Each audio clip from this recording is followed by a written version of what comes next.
ಪಾಠ ಹೇಳ್ಕೊಡ್ತಾ ಇದ್ದಾರೆ. ಆ ಟೀಚರ್ ಕೆಲಸ ಕೊಡಿಸಿದ ಯಾರು ಗೊತ್ತಾ? ಯಾರು? ಈ ನಮ್ಮ ಮಹಿಳಾ ಮತ್ತು ಮಕ್ಕಳ ಕಲ್ಯಾಣ ಇಲಾಖೆಯವರೇ. ಹಾಗೆ ಬಾಯ್ ನೋಡು, ಈಗೇನಂದ್ರೆ ನಿನ್ನ ಹೆಸರು ರಾಜು, ಇನ್ನೊಂದು ಯಾರಿದ್ದಾರೆ? ಚಿಂತೆ ಮಾಡಬೇಡ, ನೀನು ಇಂಜಿನಿಯರಿಂಗ್ ಓದ್ತಾ ಇದೆಯಲ್ಲ, ಆ ಇಂಜಿನಿಯರಿಂಗ್ ಓದು, ನಿನಗೆ ಸಪೋರ್ಟ್ ನಾವು ಮಾಡ್ತೀವಿ. ನಿನ್ಗೆ ಯಾರು ಹಿಂಸೆ ಕೊಡ್ತಾರೆ ನೋಡ್ರಿ ಜೋಗತಿ, ಆಯಮ್ಮನ ಹಿಡಿದು ಆಯಮ್ಮ ಸರಿಯಾದಂತೆ ಕ್ರಮ ಕೊಡಿಸ್ತೀವಿ. ಇದೆಲ್ಲ ಮಾಡೋದಕ್ಕೆ ನಮ್ಮ ಇಲಾಖೆ ಅಧಿಕಾರಿಗಳು ಕೂಡ ಇದ್ದಾರೆ. ನಿನಗೆಲ್ಲರೂ ಸಪೋರ್ಟ್ ಮಾಡ್ತೀವಿ. ನಾವಿನ್ನು ಯಾರಿಗೂ ಈ ಸಮಾಜದಲ್ಲಿ ಹೆದರಬೇಕಾಗಿಲ್ಲ. ನಾವು ಸಾರ್ವಜನಿಕರಂತೆ ಎಲ್ಲರಂತೆ ನಾವು ಬದುಕಬಹುದು. ಇದು ನಮ್ಮ ಸ್ವಂತ ಹಕ್ಕು.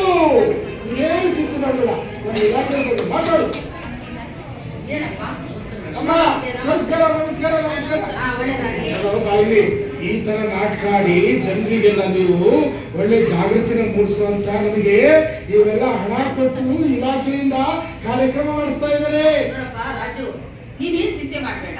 ನೀನ್ ಒಬ್ಬನೇ ಅಲ್ಲ ಈ ಪ್ರಪಂಚದಲ್ಲಿ, ಈ ಲೋಕದಲ್ಲಿ ಎಷ್ಟೋ ಅರ್ಧ ಜನ ಅದೇ ರೀತಿ ಸಮಸ್ಯೆನ ಅವರು ಕಷ್ಟ ಪಡ್ತಾ ಇದ್ದಾರೆ. ಯಾಕಂದ್ರೆ ನಿನಗಾದ್ರು ಏನೇ ಸಮಸ್ಯೆ ಇದ್ರು ನಾವಿದೀವಿ, ನಮ್ಮ ಇಲಾಖೆಯವರಿದ್ದಾರೆ.